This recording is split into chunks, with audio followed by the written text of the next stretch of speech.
Hello, and welcome to ASB TDC TV, a product of the University of Arkansas Small Business and Technology Development Center.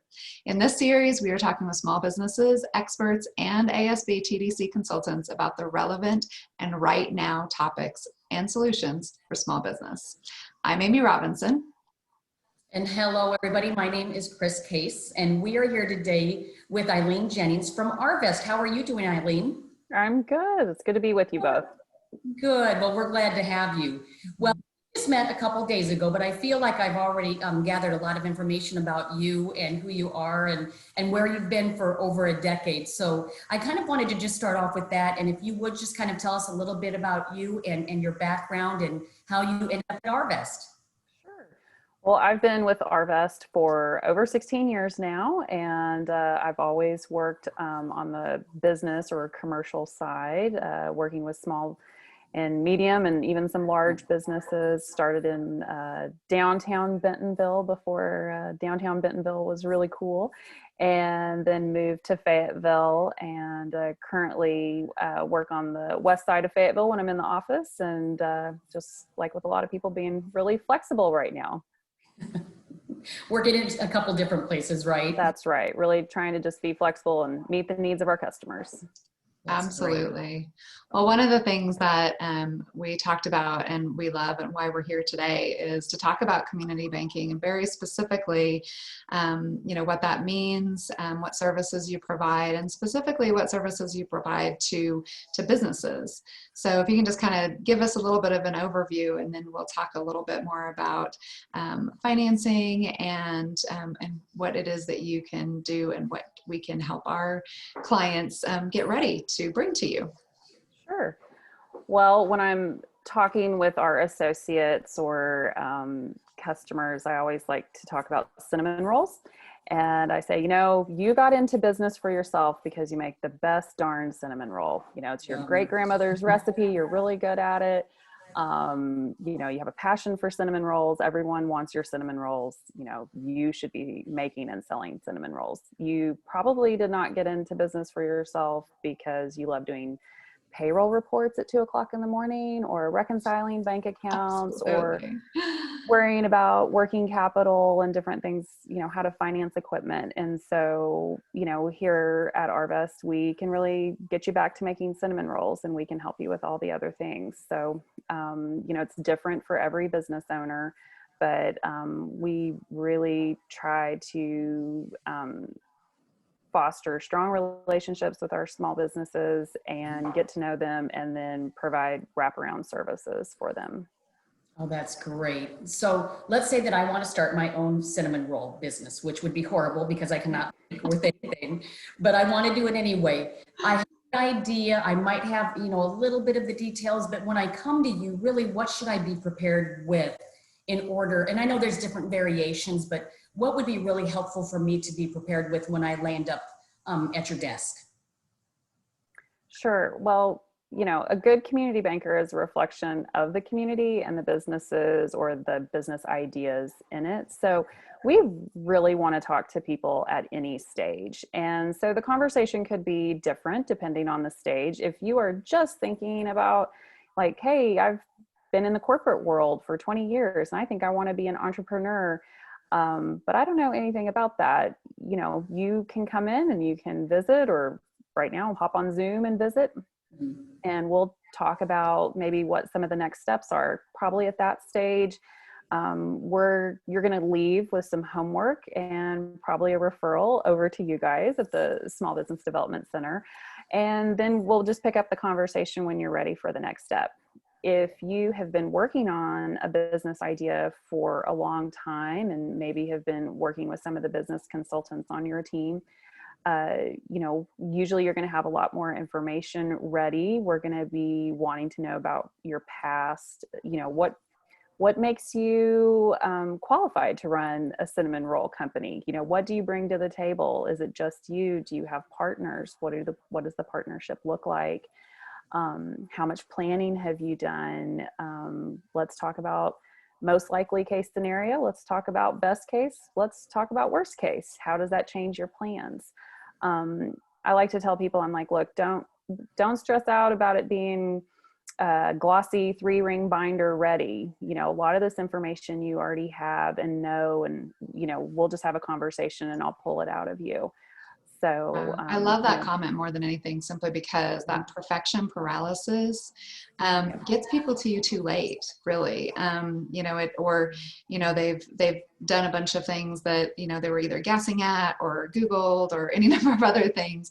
And yeah, either they're, perfection paralysis. So they, you know, either haven't started or everything looks really great, but there's not any meat on those bones. But yeah, it gets them to you too late. So, I'm not too late, because I know that you will pick up anybody at any point in time, as will we.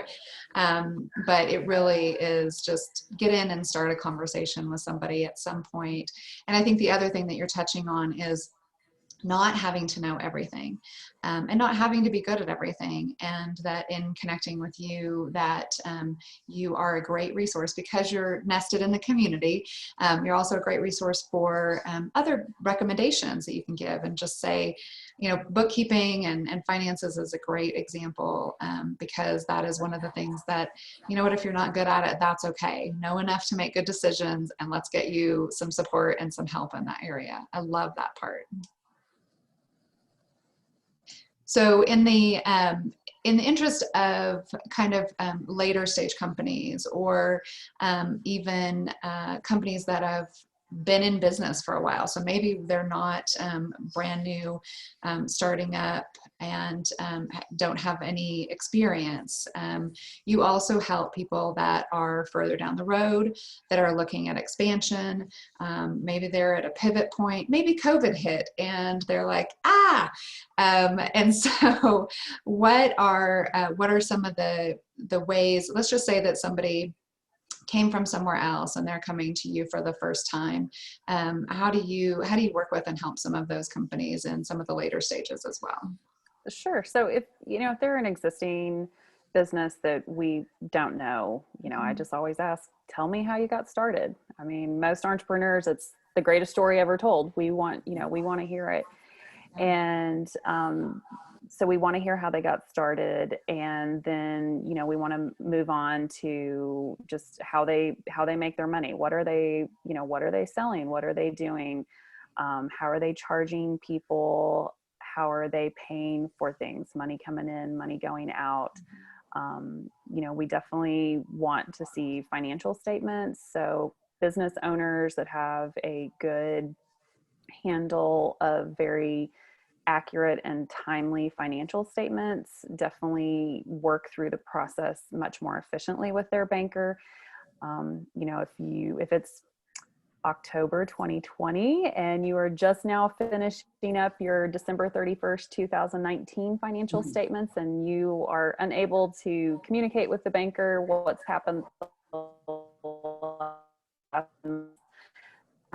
that's going to be difficult, and we may need to put things on pause while some of those financials get caught up. So we're going to be looking at historical financial information, and then the idea that you have, whether it's an expansion idea or some other type of movement within your business, and what the projections are surrounding that. So that's for existing businesses. If it's a new idea and you're pretty far along in the process, it's going to be the same thing. So we want to see, you won't have the historical financial information, but you'll have projections, and we want to know what the assumptions are that you used. How many, you said you can sell 300 cinnamon rolls a day at $4 a piece. Where did you get that information? What kind of research?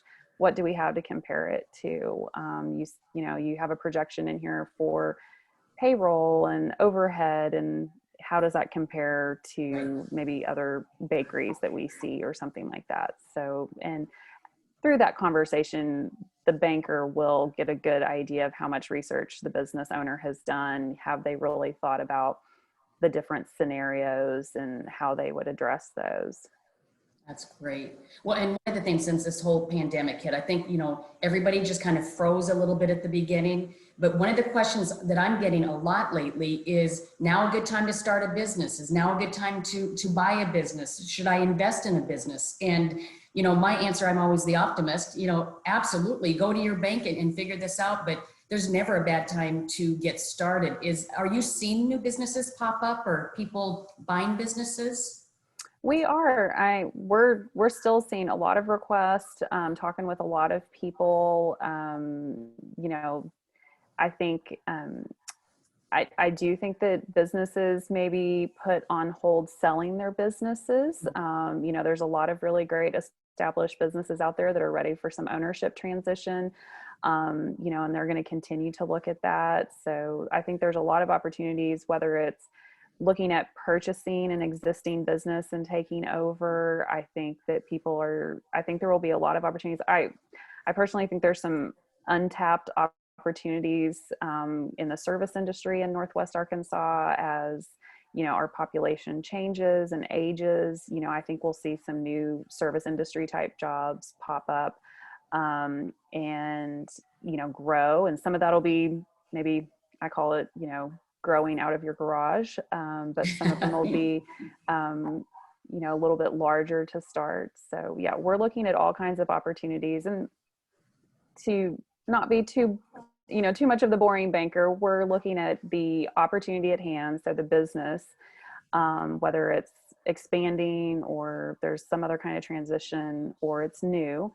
And then we're looking at the ownership of that business. And so, you know, making sure that people's personal finances are in good shape and you feel comfortable with your personal finances and where you are, because we're going to look at both of those things together, and we call it on a global basis, because we just want to make sure those are all working together and we're not lending anybody into a problem. So.